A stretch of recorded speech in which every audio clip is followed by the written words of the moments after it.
Here I am, I'm walking up a path on the Itamar ancient archaeological site, and right behind me there's an olive tree. By the way, it appears in this week's portion, as we know, in Noah, in the Ark, Noah, when he sends out the dove, and again it comes back with a leaf of an olive tree. And we're going to today we're going to see an ancient olive press and a modern olive press on Itamar, and I'm going to talk about that a little bit. But I want to show you in a moment, I'm going to get a close-up on an olive tree here that we can actually see olives still growing on the tree here. This is the season where people bring their olives from all over Israel and they press them to make delicious olive oil. Okay, so we're going to continue on our tour today. Okay, right now we are looking at a beautiful olive tree. And here, take a look over here. The olives in this tree were picked already. But here is a remaining olive, and you see it's a black olive. In reality, all olives are not black, they're really green. But what happens if it sits and ripens for a longer time on the tree? They become black, like this one over here. And look over here, of course, on all these olives here on the tree that are left, the remnants. They are black olives now. And in reality, they have a lot more oil in them. When you let them ripen well, you get a lot more oil yield out of these olives. So from the olive tree, this is just an ancient olive tree here in Itamar, growing. We are now continuing our way up to the ancient olive press, which I'm going to show you in a moment. Okay, I made it up to the ancient archaeological site of Itamar. Over here, we have a few different archaeological sites, honestly. But this is very, very fascinating here. This structure, take a look very well. As I'm showing you before we get to our olive press, this structure is very interesting. It's a square structure, a very fancy building. You can actually see the carvings in the stone. But the question is, where was the entrance? In reality, this was a closed area. And the archaeologists who just worked here in the past summer, they claimed that this building, this was the basement of a very, very fancy building. It was used for storage, and there was another floor to it. So basically, the entrance was from above, and here went down into the basement, this area. So we're looking at the basement area. What does it date back to? Well, believe it or not, look right in front of us. Right over there, we can see the city of Shechem, the ancient city. We'll be reading about it in next week's portion of Lech Lecha with Abraham, and the two mountains of the blessing and the curse right across. This city, this town, this area was built in that beautiful vista looking across from those mountains. And right over here is actually where they had this fancy building, and it's dated back to the temple, the second temple period. We're talking about right before the destruction, probably around the year 70, a little before the year 70. So it was really at the end of the second temple period, right before it was destroyed by the Romans. And now from here, we're going to turn this way. And now I'm going to take you to the ancient olive press of Itamar. Okay, so we're going to walk along this pathway, and here we are. I don't have to go too far away. Here we're going. Look over here. Fascinating. Here we go. I'm actually walking down into this area. And if you look over here, this basin, that basin area is where the oil was collected. And over here, what do we see over here?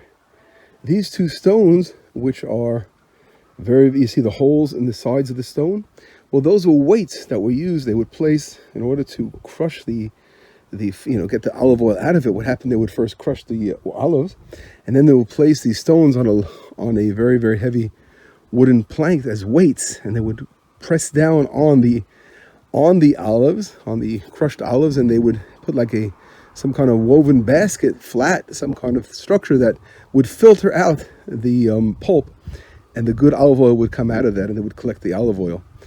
And of course, they would place it in these barrels made out of, in those days they weren't made out of wood, but they were made out of clay, these clay barrels. And what they do is, by letting it, as we know, if you put oil and water together, the oil rises to the top, and then they would collect off, they would gently pour off the top of the oil, and that's how they would separate it. Today, in the modern times, it's done differently, and as I said, we will see the modern olive press as well after we go here. And I'm going to actually point out the distance. Here we are looking out in the distance towards the Itamar Yeshiva, and you see where that tree is. Right below that tree is where we have a modern olive press and a mill, a flour mill. But getting back over here we are now. This is fascinating because, and here I'm not going to talk really so much about archaeology today, just a little bit. we see the structures over here, these structures that we use for storage of the olive oil. And here what's strange is this wall is just built right over here in between the olive press. And the archaeologists that were here, they say that there was two stages.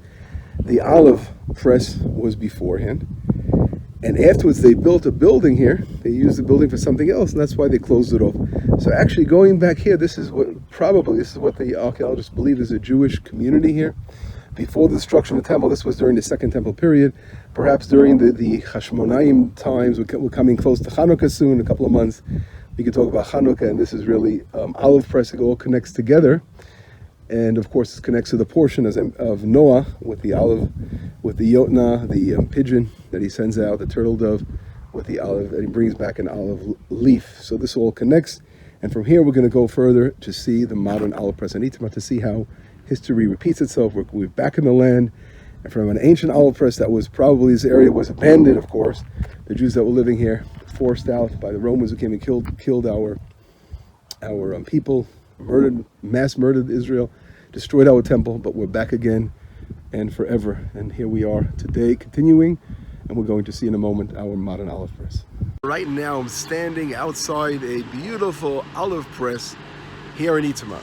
Now, if you all recall, we had a terrible fire a couple of years ago, which destroyed the entire olive press behind me. It was a smaller building, a smaller press, and thank God, many people got together and Barak was able to rebuild his operation.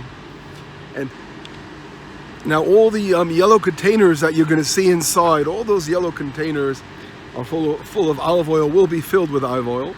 People, again, drop off their olives they pick from their homes, from their area, and from their fields. This year is very special because it's a sabbatical year fruit.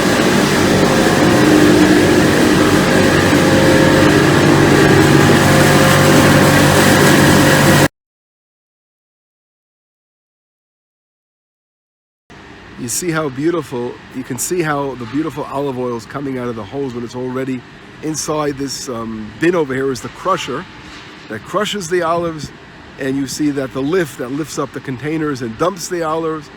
And of course, the process is called a cold olive press, where it's much more fine olive oil than when you do it with a hot press. Then it doesn't give near as good quality. This is a quality of oil that you only had way back in the temple time.